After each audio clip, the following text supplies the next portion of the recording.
It was Halloween night, 2014. My name is Leah, and I was home alone in my apartment outside of Salem, Massachusetts.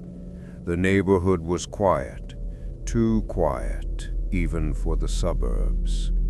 I wasn't doing trick-or-treating, I was watching old horror movies.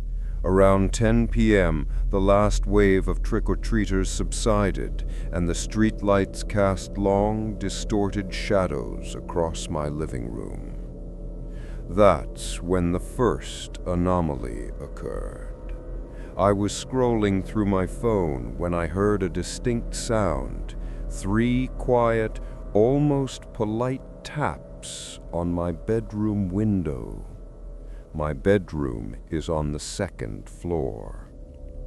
I froze. I told myself it was a branch, or maybe a kid playing a final trick, but there are no trees close enough to my window to tap it. I crept to the window and pulled the edge of the curtain back just an inch. The street was empty. The houses across the way were dark.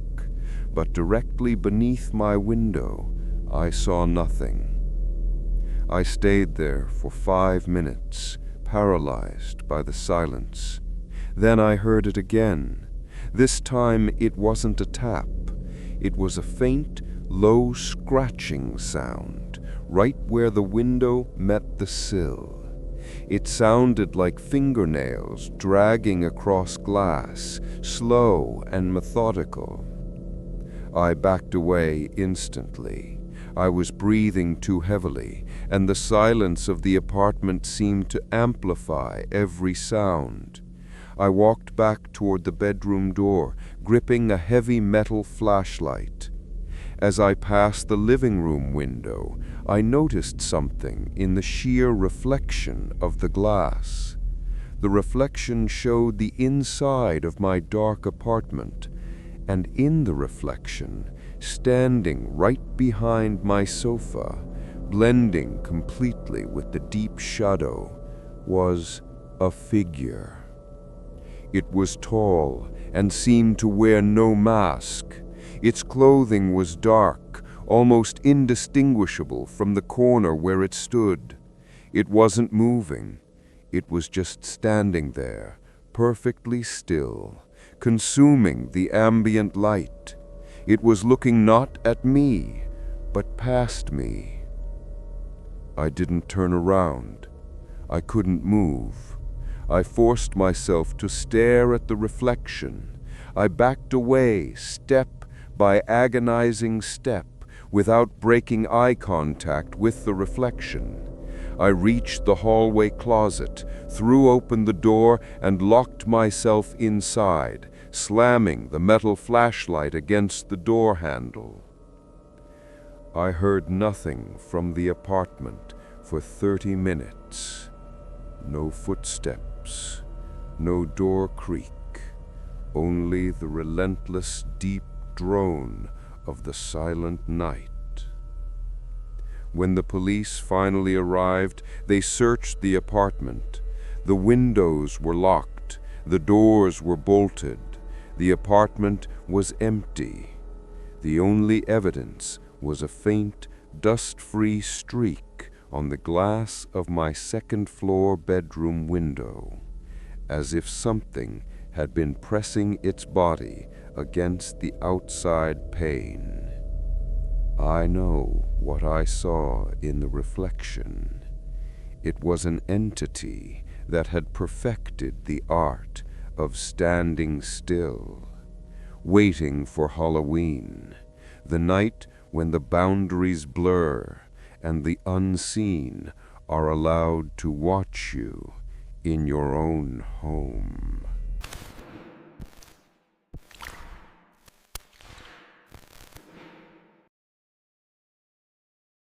This happened last year, on Halloween night, on the edge of the Idaho Panhandle.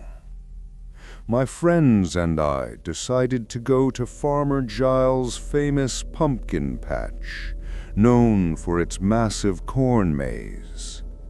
I had been dared to hide one of my carved pumpkins deep inside the maze and then retrieve it alone at midnight. My pumpkin was standard, smiling wide and missing a single tooth. Around 12:30 a.m., I climbed the fence to the farm. The parking lot was empty. The only light came from the distant pale glow of the moon filtering through the dense fog. The corn maze entrance was a gaping black hole in the fog. As soon as I stepped onto the path, the isolation hit me. There was no sound but the drone of the distant highway. I found my pumpkin near the center.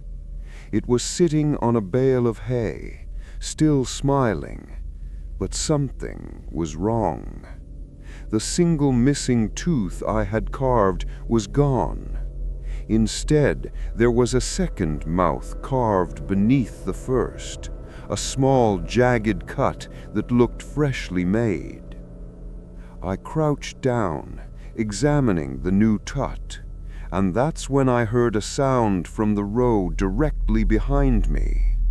A low, scraping noise, like a rough sack being dragged across the dirt. I stood up, flashlight shaking.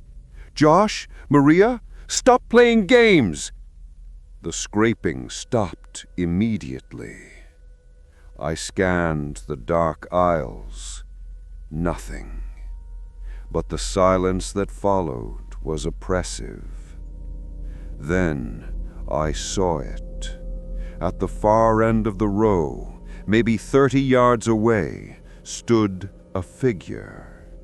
Tall and broad, dressed in dark farm overalls. On its head was a pumpkin, a massive one, carved with the simple, terrifyingly wide grin. It held a long, rusty-looking machete in its right hand. The figure was standing perfectly still. The only light reflecting from it was the faint, sickly yellow glow from inside the pumpkin head.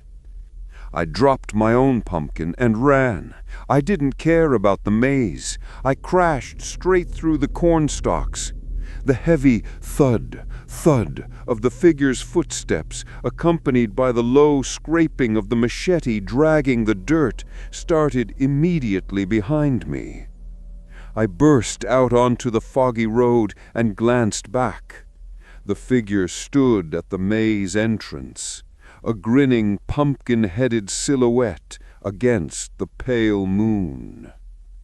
The police found nothing. But the next day, I found something under the welcome mat of my apartment building in town, miles away from the farm. It was a single pumpkin seed, coated in dried mud, sitting on a piece of paper. On the paper, written crudely in marker, was a single word: treat. They knew where I lived. They had followed me home, and they were giving me my final, horrifying Halloween treat. October 31st, 1974. Houston, Texas. Everyone remembers where they were when they heard about Timothy O'Brien, the boy who died from cyanide-laced candy given to him by his own father. That murder changed Halloween forever, transforming the trick-or-treat ritual from a joyful exchange into a silent anxiety for every parent. My story is about the chilling aftermath in my own quiet neighborhood 2 years later. Everyone was nervous that Halloween.